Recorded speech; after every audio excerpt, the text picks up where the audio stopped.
Hindenburg research report आने के बाद देश में राजनीति तेज हो गई है, जिसके बाद विपक्षी दलों ने बीजेपी सरकार पर निशाना साधा है, तो वहीं सरकार भी विपक्ष पर पलटवार करते हुए तीखे प्रश्न कर रही है। इसी बीच विपक्ष खासकर राहुल गांधी पर सवाल करते हुए बीजेपी नेता गौरव वल्लभ ने कहा कि हिंडनबर्ग की रिपोर्ट आने के चंद सेकंड के बाद ही कांग्रेस के नेता ट्वीट करने लगते हैं। क्या हिंडनबर्ग पहले कांग्रेस को रिपोर्ट दिखाता है फिर देश को दिखाता है? उन्होंने आगे कहा कि राहुल गांधी की संपत्ति 2014 के मुकाबले काफी बढ़ी है, तो वो बताएं कि ये संपत्ति इतनी कैसे बढ़ी।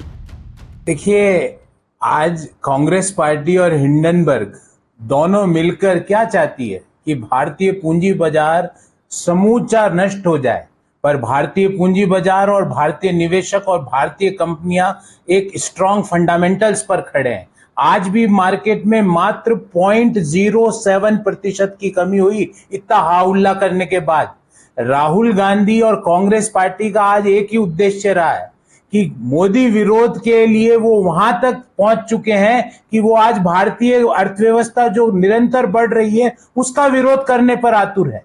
क्या हम ये भूल गए कि किस तरह से कांग्रेस पार्टी का पुराना इतिहास है? भले ही वो कांग्रेस के संस्थापक हो ह्यूम से लेकर चाइनीज कम्युनिस्ट पार्टी के साथ कांग्रेस पार्टी ने क्या समझौता किया था। आज देश ये जानना चाहता है, देश ये जानना चाहता है कि कांग्रेस पार्टी का जॉर्ज सोरोस के साथ क्या रिश्ता है। देश ये जानना चाहता है कि हिंडनबर्ग की रिपोर्ट आने के चंद सेकंड के बाद कांग्रेस पार्टी के नेता उस पर ट्वीट करने लगते हैं। क्या हिंडनबर्ग पहले कांग्रेस पार्टी को रिपोर्ट दिखाता है और फिर देश को दिखाता है?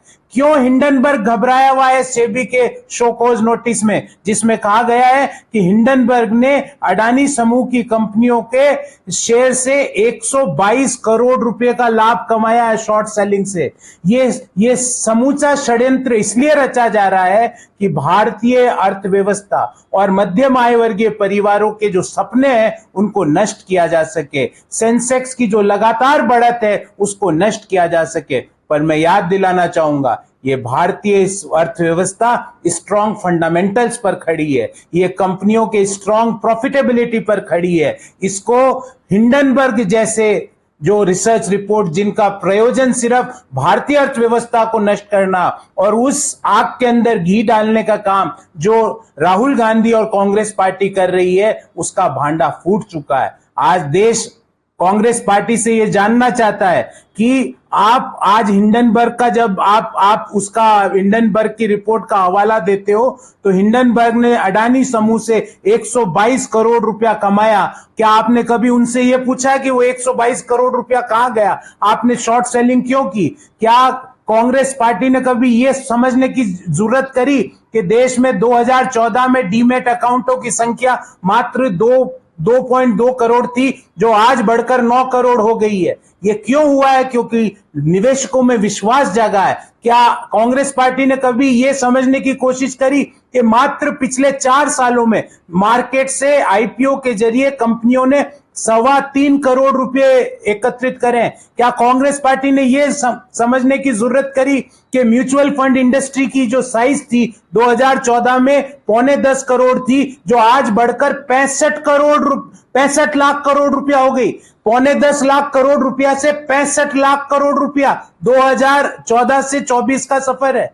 6 गुना से ज्यादा की बढ़त। डीमेट अकाउंट की संख्या में 15 गुना से ज्यादा की बढ़त। पिछले 4 सालों में 3.25 लाख करोड़ रुपया कंपनियों ने आईपीओ के जरिए एकत्रित किया है। इन सवालों का देश आज जवाब चाहता है। और कुछ सवाल कांग्रेस पार्टी से है। पहला सवाल, क्या कांग्रेस पार्टी ये बताएगी कि उनकी एनला चैंग मार्क किंगडम एंटरप्राइज से क्या रिश्ता है?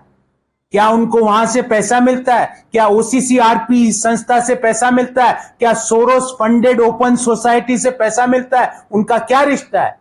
देश ये जानना चाहता है कांग्रेस पार्टी और उनके नेताओं से कि जो चाइनीज कम्युनिस्ट पार्टी के साथ जो समझौता हुआ उसका मसौदा देश के सामने क्यों नहीं अभी तक रखते? देश ये जानना चाहता है कि हिंडनबर्ग रिपोर्ट के आने के चंद सेकंड के अंदर कांग्रेस पार्टी के नेताओं ने ट्वीट कैसे कर दिया? क्या हिंडनबर्ग और कांग्रेस मिलके देश की अर्थव्यवस्था को धूमिल करने के लिए ये रिपोर्ट बना रहे? देश ये जानना चाहता है। और बहुत महत्वपूर्ण सवाल मैं आपसे आपके जरिए पूछना चाहता हूं कि प्रधानमंत्री मोदी जी का विरोध करते करते आज कांग्रेस पार्टी भारतीय अर्थव्यवस्था में वृद्धि का विरोध करने पर क्यों उतारू है। और कुछ सवाल मेरे पर्सनल सवाल है कांग्रेस पार्टी के नेताओं से। और मेरा पहला सवाल यह है कि राहुल गांधी जी ने जो चुनावी घोषणा पत्र में जो एफिडेविट दिया था 2004 में, उनकी संपत्ति कुल थी 55 लाख रुपए। आज वो 55 लाख से बढ़कर 20.5 करोड़ रुपया हो गई। मतलब 4 से 24 के बीच में 3,583% बढ़त। ये कैसे हुई? किन लोगों के कारण ये बढ़त हुई? देश ये भी जानना चाहता है कि राहुल गांधी जी जब इन्वेस्टमेंट दिखाते हैं तो वो उन कंपनियों में इन्वेस्टमेंट म्यूचुअल फंड के द्वारा करते हैं जिन कंपनियों का वो दिन में विरोध करते हैं, और उसमें उनका म्यूचुअल फंड के जरिए इन्वेस्टमेंट है। देश ये भी जानना चाहता है कि जो कपिल सिब्बल जी, जो चिदम्बरम साहब, जिनकी संपत्ति आज कपिल सिब्बल साहब की जो संपत्ति है 4 से लेके 22 के बीच 18 वर्षों में 2748% बढ़ी है, और वो हिंडनबर्ग का सवाल उठाते हैं। अभिषेक मनु सिंघवी जी की संपत्ति 2006 से 24 के बीच 18 साल में 2311%, 2311% बढ़ी है, और वो हिंडनबर्ग के ऊपर सवाल करते हैं। चिदम्बरम जी, आपकी संपत्ति 2011 में चुनावी हलफनामे के अनुसार 12.03 करोड़ थी, जो 22 में आज बढ़कर 141 करोड़ हो गई। ये पैसा कहां से आया? ये कहां निवेश करते हो आप? देश के मध्यम आय वर्गीय परिवारों को भी बताओ कि ये इस तरह के निवेश का रिटर्न कहां से मिलता है कि आपकी संपत्तियां 10-10 साल में 3000 गुना बढ़ रही है, 2500 गुना बढ़ रही है। देश आज ये सवालों का उत्तर चाहता, और हिंडनबर्ग जैसे बायस्ड रिसर्च संस्था जो बायस्ड तरीके से अपनी रिसर्च रिपोर्ट करते हैं, और सेबी ने उनको शोकॉज नोटिस दिया था जून महीने में, उसमें साफ कहा कि आपने जो 122 करोड़ रुपए का लाभ कमाया शॉर्ट सेलिंग के द्वारा, उसका लेखा जोखा है, इसके बारे में आपको क्या कहना है? उसने उनका जवाब नहीं दिया। उन्होंने एक और रिसर्च रिपोर्ट दे दी। ये रिसर्च रिपोर्टें नहीं है, ये भारतीय अर्थव्यवस्था को धूमिल करने की हिंडनबर्ग की साजिश है, जिसमें कांग्रेस पार्टी घी डाल रही है। पर देश के लोग, देश की अर्थव्यवस्था, देश का स्टॉक मार्केट इतना स्ट्रॉन्ग फंडामेंटल पर खड़ा है कि इन तरह की रिपोर्टों को आज भी खारिज किया।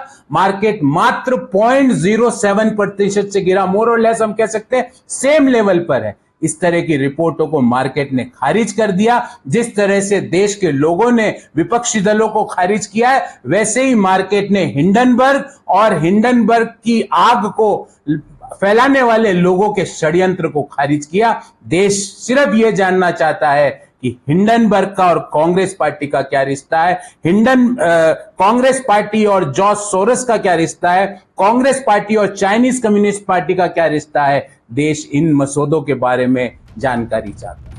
ब्यूरो रिपोर्ट, इंडिया पब्लिक खबर। फिलहाल इस खबर पर आपका क्या कहना है, कमेंट में लिखकर अपनी राय जरूर बताएं। देश और दुनिया की बाकी तमाम बड़ी और लेटेस्ट अपडेट्स के लिए सब्सक्राइब करें इंडिया पब्लिक खबर के YouTube चैनल को और बेल आइकन दबाएं ताकि चैनल से जुड़ी सारी लेटेस्ट अपडेट्स आप तक वक्त से पहुंच पाएं।